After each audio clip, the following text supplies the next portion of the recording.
Айн-Карем – это район в юго-западной части Иерусалима. Название в переводе с иврита означает «источник, виноградники».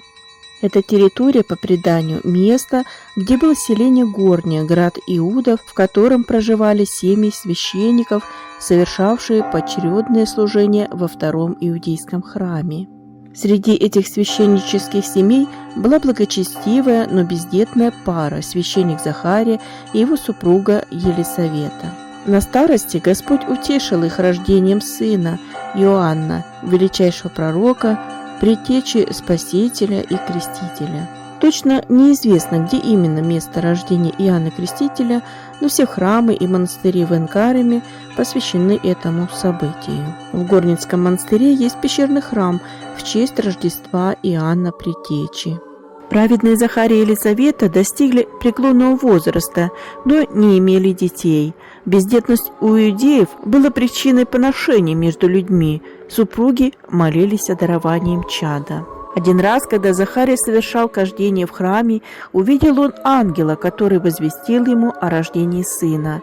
Захария, будучи стар, усомнился в услышанном, и архангел Гавриил в подтверждении верности услышанных слов лишил его дара речи до исполнения пророчества. Праведная Елисавета скрывала свою радость от окружающих. На 6-м месяце ее тайну узнает Дева Мария от архангела Гавриила в момент Благовещения. Когда родился сын, у Елисаветы и Захарии было много разговоров об этом чудесном событии.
Эту пещерку сестры почитали со дня основания монастыря, но храм над ней был построен лишь во второй половине XX века и освящен был в 1987 году.